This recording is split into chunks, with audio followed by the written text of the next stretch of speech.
ভাটা মালিকদের একটা চোরের যা সম্মান তাও নাই। রেভিনিউ আদায় দিই, জিএসটি আদায় দিই, কোনো ত্রুটি আমাদের নেই। আজ একটা মেয়ের গরিব মানুষ তার বিয়ে হচ্ছে না, কোথায় যাবো, চলো ভাটায় যাই। আমরা এই সমস্ত ভালো কাজের সঙ্গেও আমরা যুক্ত থাকি।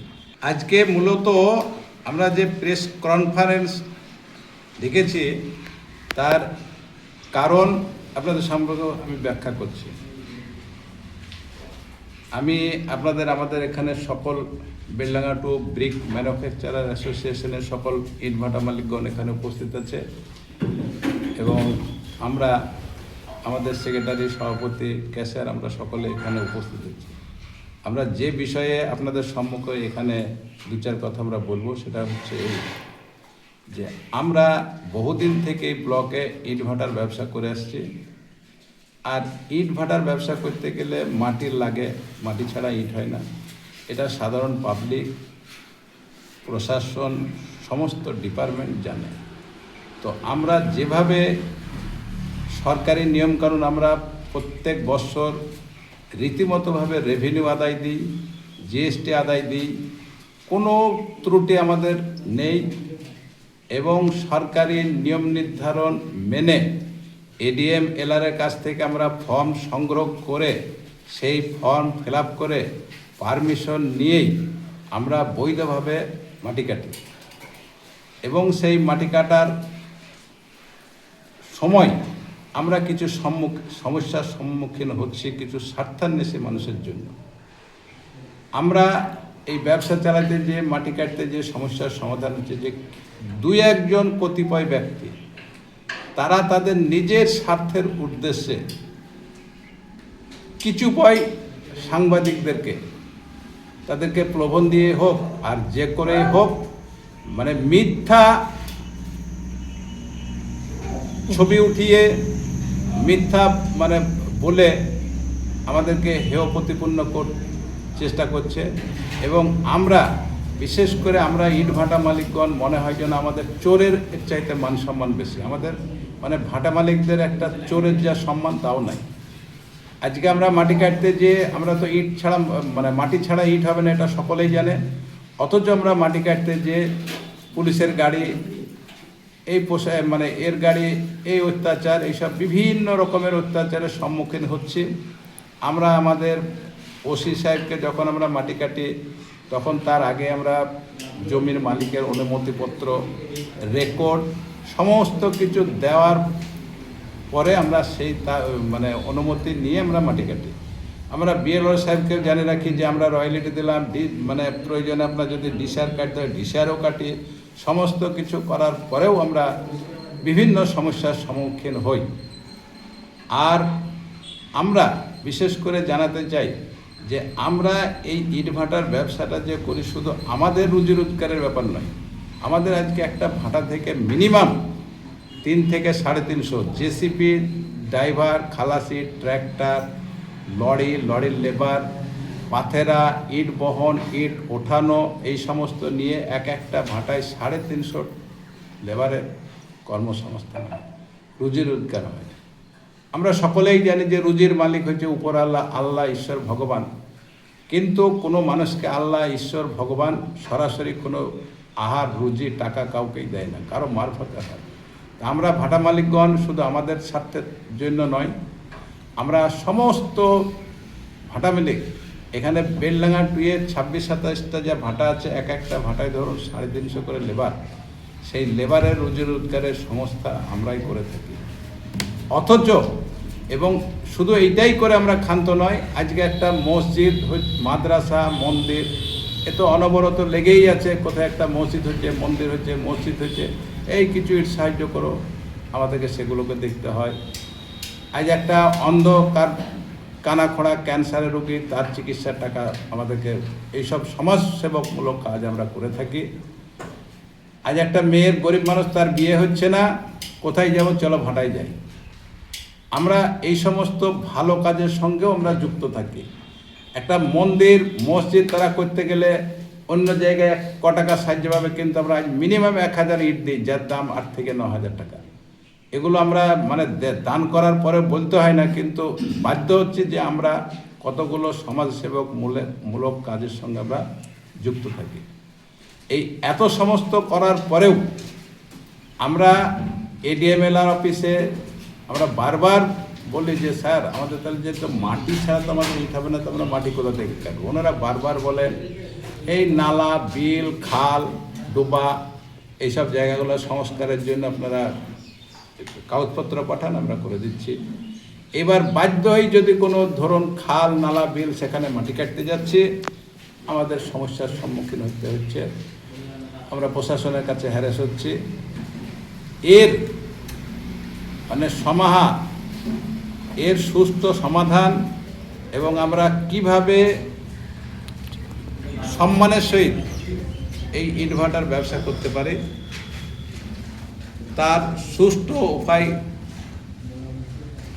বিশেষ করে আপনাদের সাংবাদিকদেরকে আমরা জানাতে চাই যে আমাদের এটা আপনারা যেভাবে হোক, যেখানে যা প্রয়োজন জানান, আমরা যাতে সম্মানের সহিত মানে চোরের মতো আমরা নয়, আমরা সম্মানের সহিত ব্যবসা করতে পারি। এর জন্য আজকে আমরা বিশেষ করে আপনাদেরকে আমাদের এখানে বিগ ম্যানুফ্যাকচার অ্যাসোসিয়েশনের সেক্রেটারি সভাপতি সাহেব তো বললেন, আমাদের সমস্যা সম্বন্ধে তুলে ধরলেন। আমি কিছু ওইখানে আরও কিছু বলতে চাইছি এই কারণের জন্য যে আমরা যে ব্যবসাটা করি সে ব্যবসার মূল র মেটেরিয়ালস যদি বলা হয় মাটি, যে মাটিটা সংগ্রহ করতে গিয়ে আমাদেরকে নিত্য দিন আর কি প্রত্যেকটা মুহূর্তে আমাদেরকে সমস্যার সম্মুখীন হতে হচ্ছে আর কি। যদিও আমরা যে মাটিটা সংগ্রহ করি, যার কাছ থেকে সংগ্রহ করি তার অনুমতিপত্র নিই, আমরা প্রশাসনকে জানাই যে আমরা এই জায়গা থেকে সংগ্রহ করছি এবং তার জন্য মানে প্রয়োজন আছে আর কি, অর্থ আছে, সেগুলো আমরা সরকারের ঘরে জমা দিই। তারপরে প্রশাসনকে জানিয়ে আমরা সেই কাজটা করি বা মাটি কাটতে যাই। তারপরেও কিছু স্বার্থান্বেষী ব্যক্তি আছেন যারা নিজেদের স্বার্থে, তার হয়তো জমির পাশে তার কোনো জমিও নেই, হয়তো কোনো এমনি কোনো কিচ্ছু নেই, তার প্রতিবাদ করার মতন কোনো অধিকারও নেই, অথচ তিনি একটা কমপ্লেন ঠুকিয়ে দিচ্ছেন আর কি আমাদের এগেনস্টে যে আমরা এরকম অবৈধভাবে মাটি কাটছি। তা আমি প্রশাসনের কাছে এইটাই জানাতে চাই যে আপনারা এর তদন্ত করুন, তদন্ত করে দেখুন যে অভিযোগটা জানাচ্ছে সে সঠিক অভিযোগটা জানাচ্ছে কিনা, 1 নম্বর। 2 নম্বর, আমরা সঠিক কাজ করছি কিনা। তারপরে যদি আপনারা কোনো স্টেপ নেন তাহলে সেটা আমাদের পক্ষে বলার কিছু থাকে না। অথচ আমরা সঠিকভাবে কাজ করতে গিয়েও প্রত্যেকটা মুহূর্তে বাধার সম্মুখীন হচ্ছি, যেটা আমাদের সম্মানহানিকর বলে আমরা বা আমার সদস্যরা মনে করেন। তা আমরা এর সুষ্ঠু সমাধান কীভাবে হয় এবং সুষ্ঠুভাবে কাজ আমরা কীভাবে সম্পন্ন করতে পারি আর কি, সেই আবেদনটা রাখছি সমাজের কাছে এবং সমগ্র যারা দেখছেন বা যারা এটাকে দেখবেন তাদের প্রত্যেকের কাছে, যে আমরা সুষ্ঠু সমাধানের একটা রাস্তা চাইছি, যে রাস্তায় আমরা সম্মানের সঙ্গে ব্যবসাটা করতে পারি। আপনার নামটা? প্রীতম কুমার সিংহ। আমি একরামুল হক, বেলডাঙ্গা টু ব্রিকফিল্ড অ্যাসোসিয়েশনের মধ্যে হীরা ব্রিকফিল্ডের প্রোপাইটার।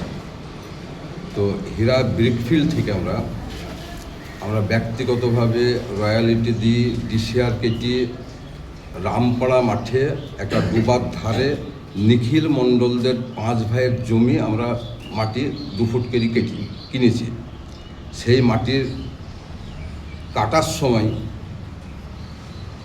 একজন রাজনৈতিক পদস্থ ব্যক্তি, তিনি তার রাজনৈতিক মানে খাটি প্রভাব খাটি এসডিওর কাছে বা এসডিএলআর কাছে বা বিএলআর কাছে অ্যাপ্লিকেশন করে এবং উনি আগামী বিগত 10 বছর আগে থেকে মাটির ব্যবসা করেন। তাই যাদের জমির মাটি আমরা নিয়েছি তারা কোনো রকমই ওনাকে জমির মাটি বিক্রি করবে না, যদিও বা না কাটতে হয়। তা উনি অভিযোগ করছে যে ভাগীরথীর নিকটে জমিটা, কিন্তু ভাগীরথী থেকে 6 কিলোমিটার দূরে। সেটা প্রমাণ হয়েছে আরআই অফিস থেকে, বেলার অফিস থেকে আপনার সব ইনকোয়ারি এসেছিল, সেটার সত্যতা প্রমাণ হয়েছে। আর নিখিল মণ্ডলের জমির 5 বিঘে আপনার যেভাবে চারিদিক সম্পূর্ণ 5 ফুট করে ওই একজন লোক কেটে নিয়ে গেছে আজ বিগত 10 বছর ধরে, ওই জমিটা পুরো ঝুলছে আর কি, কোনো ফসল টসল হয়েছে না। এবার রায় বিনি চলো 5 বিঘে জমিতে 50 কেজি রাই হয়েছে, ধান তো লাগানোর কোনো উপায়ই নাই। তো এমত অবস্থায় উনি ন্যায্যভাবে প্রশাসনকে থেকে সব কিছু একদম ন্যায্য রেকর্ড আমাদেরকে দিয়ে, যেখানে এখানে রেকর্ড আছে, আপনার ওনার অনুমতিপত্র আছে, সব কিছু আছে, ডিসিআর কাটা আছে, রয়্যালিটি দেওয়া আছে, সব কিছু দেওয়া সত্ত্বেও উনি ব্যক্তিগত আক্রোশে এইভাবে আমাদেরকে মানে এসডিওর কাছে বা বিএলআরের কাছে অভিযোগ জানায়। সেই অভিযোগের ভিত্তিতে আমাদের একদিন চারখানা ট্র্যাক্টর এবং জিসিবি ধরে আছে প্রশাসন। অবশ্য পরবর্তী ক্ষেত্রে সেটা ছেড়ে যায়, আমরা ডিসিআর কিট আসার পর সেগুলো ছেড়ে যায়, এতে পয়সা করে কিছুই লাগেনি, ছেড়ে দিয়েছে। তা আমাদের বক্তব্য হচ্ছে যে আমরা সব কিছু ন্যায্যভাবে করা সত্ত্বেও কেন আমরা মাটি কাটতে পারবো না? মাটি কাট সরকার বলে দেয় যে ভাটা পশ্চিমবাংলা চলবে না, বন্ধ করতে, আমরা বন্ধ করে দেবো। এই যে ভাটাতে যে 300 350 করে লোক করে খায়, এরা সব চোর গুন্ডা তৈরি হয়ে যাবে, আগামী দিনে ছিনতাই আরম্ভ হবে। তা আমরা কি প্রত্যেকটা মানুষকে নিয়ে চলার জন্য আমরা যে তাদের রুজি রোজগার আমরা সহযোগিতা করি, তারা আমাদেরকেও সহযোগিতা করে, এতে কি আমাদের অপরাধ?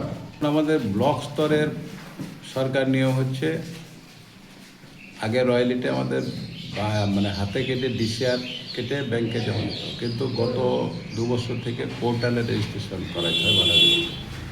আমরা সেইভাবে ফার্স্ট পেজ সেকেন্ড পেজ সব রেজিস্ট্রেশন করি, আমরা ব্যাংকের মাধ্যমে রয়্যালিটি দিই এবং আমাদের ব্লকের সমস্ত ভাটারে আমরা রয়্যালিটি পেমেন্ট করেছি। একটা বোধহয় ব্যতিক্রম বাকি আছে, বিএলও সাহেবের কথা মতো একজন বাকি আছে। আর দ্বিতীয়ত আমাদের জেলায় যে এজেএমএলআরের ওখানে ফর্ম আছে, সেই ফর্ম আমরা নিয়ে এসে ফিল আপ করে আমরা কোন জমির মাটি কাটবো, কতটুকু, সেই জমিওয়ালার রেকর্ড এবং তার অনুমতিপত্র নিয়েই আমরা সেগুলো সমস্ত সরকারি নিয়ম মেনেই আমরা মাটি কাটি। আপনাদের যে মেম্বার আছে, টোটাল কতটা ইটভাটা জড়িত আছে আপনাদের অ্যাসোসিয়েশনে? আমাদের ব্লকে 27খানা ইট ব্রিকফিল্ড, 27খানা ইটভাটা। ওপার আর এপার, গঙ্গার পশ্চিম পার আর পূর্ব এই দুটো মিলে আমাদের এদিকে 22টা, ওপারে হচ্ছে 5টা। আচ্ছা, এই যে আপনারা কবে থেকে ইটভাটার ব্যবসার সঙ্গে জড়িত আছেন? আমার কথা বলে আমি 1981 সাল থেকে ব্যবসা করি। এই সমস্যাটা কবে থেকে? স্কুল জীবন শেষ হওয়ার প্রথম লগ্ন হচ্ছে আমার এই ইটভাটার ব্যবসা। এই সমস্যাটা কবে থেকে হচ্ছে সব থেকে? এই সমস্যাটা বেশিরভাগ হচ্ছে এই বছর 2-3 থেকে, 3-4 হবে নাকি, ওইরকম 2-3 বছর, তার আগে ছিল না। সেটা কোনো পার্টিকুলারলি কোনো ব্যক্তি করছে না বিভিন্ন রকমের মানুষে করছে সেটা? এটা পার্টিকুলার 2-1 ব্যক্তি, যেমন বলি যে কোনো জায়গায় কারো প্রতি একটা কারো হিংসা আছে, সে ব্যক্তির সাথে এগুলো করে সেখানকার, মানে একজনের জন্য ওই করতে যে গোটা মানে ইটভাটার এই আমাদের এই এগুলো ভুগতে হচ্ছে। আমরা কোনো নাম করছি না, কিন্তু ব্যক্তিগত স্বার্থে এগুলো হচ্ছে আর কি, তারা সার্বিক কথাগুলো ভাবে না। আপনার নামটা বলুন। আমার নাম মোহাম্মদ ইয়াসিন শেখ, এই বেলডাঙ্গা টু ব্রিকফিল্ড ম্যানুফ্যাকচার অ্যাসোসিয়েশনের সভাপতি। আপনি বললেন যে আপনারা নিয়ম মেনে এই মাটি খননের কাজ করেন, তারপরেও অবজেকশন দিচ্ছে, সেটা কিভাবে করতে পারে? না, প্রশ্নটা তো আমাদের ওইখানটায়, আমরা তো আমাদের কথার মধ্যে ওই কথাটাই বলতে চাইছি যে তারা কীভাবে করছে আর কি, সেটা প্রশাসন দেখুক যে আমাদের এগেনস্টে আমাদের বিপক্ষে যে অবজেকশনগুলো আসছে আর কি সেটা যথাযথ কিনা। আমরা প্রশাসনকে বারবার বলছি যে আপনারা আমাদেরকে স্টপ করুন, আমরা স্টপ করে দেবো সঙ্গে সঙ্গে, কিন্তু তার আগে আপনারা নিরপেক্ষভাবে দেখুন যে যে অবজেকশন করছে আর কি তার কতটা অধিকার আছে ওই জায়গায় অবজেকশন করার মতন, এবং সেটা কতটা সত্য আর কি। মানে বলতে চাইছেন যে মিথ্যা অভিযোগের ভিত্তিতে আপনারা আপনাদের কাজে সমস্যা? অবশ্যই যারা অভিযোগ করছে আর কি, এখানে সর্বজন বিদিত কারা অভিযোগ করছে আর কি, তাদের কি রাইট আছে অভিযোগ করার সেই জায়গাতে? তার পাশের জমি নেই, তার কোনো কিচ্ছু নেই। যে গভর্নমেন্ট রুল যেটা আছে যে কৃষিজ জমিতে এই খনন করা যায় না, এরকম কোনো কাজ আপনারা সঙ্গে যুক্ত আছেন? আমরা গভর্নমেন্টকে আগে জানাই যে আমরা এই জায়গাটাই করছি, ওনারা এনকোয়ারি করেন, ওনারা এনকোয়ারি করার পর আমরা প্রশাসনকে জানাই, জানানোর পর তারপরে আমরা সেখানটায় মাটি কাটি।